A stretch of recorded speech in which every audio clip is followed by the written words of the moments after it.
হৰ হৰ মহাদেৱ। তো নমস্কাৰ অসমবাসী, আমি বৰ্তমান গুৱাহাটীত আছোঁ। তো গুৱাহাটী ভীমাশংকৰ মন্দিৰ প্ৰাংগণত আহিছোঁ। তো অকণমানকৈ আপোনালোকক দেখুৱাম। আজি এইটো হ'ল গণেশ মন্দিৰ। তো গণেশ বাবাক দৰ্শন কৰি এতিয়া ভীমাশংকৰ মন্দিৰলৈ যাই আছোঁ খুৰাৰ লগত। খুৰা কেনেকুৱা? বহুত ধুনীয়া।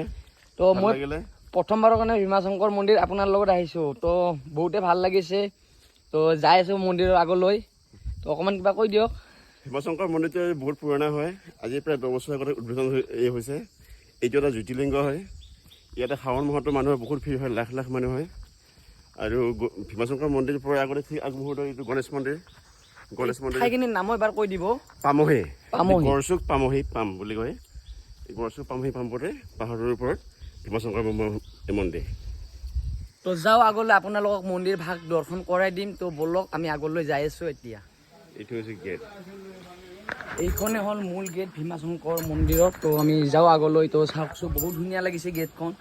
তো এবাৰ চাওক। এইখিনি আপোনালোকৰ গুৱাহাটীত হয়। তো আপোনালোকে নিশ্চয় আহিব পাৰে। বহুত ধুনীয়া মন্দিৰ প্ৰাংগণ আৰু বহুত ধুনীয়া মন্দিৰ ভাগ। তো নিশ্চয় আহিলে ইয়াত, গুৱাহাটী আহিলে, গড়চুক হৈ আহিলে ইয়াত নিশ্চয় আহি যাব। তো বহুত ধুনীয়া ঠাইখিনি।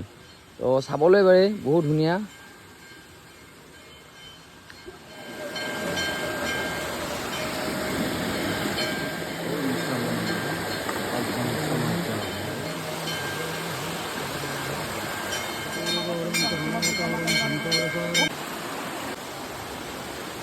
নামনি অসমত বহুত ধুনীয়া মন্দিৰ প্ৰাংগণ হয়, ভীমাশংকৰ মন্দিৰ। তো আপোনালোকে নিশ্চয় গুৱাহাটী আহিলে তো নিশ্চয় আহি যাব ইয়ালৈ। বহুত ধুনীয়া মন্দিৰ প্ৰাংগণ ভীমাশংকৰ মন্দিৰ। তো ফাইনেলি আমি কেদাৰনাথ ধাম দৰ্শন কৰি, সেই কেদাৰনাথ বদ্ৰীনাথ দৰ্শন কৰি আমি ভীমাশংকৰ মন্দিৰ প্ৰাংগণত আছোঁ বৰ্তমান।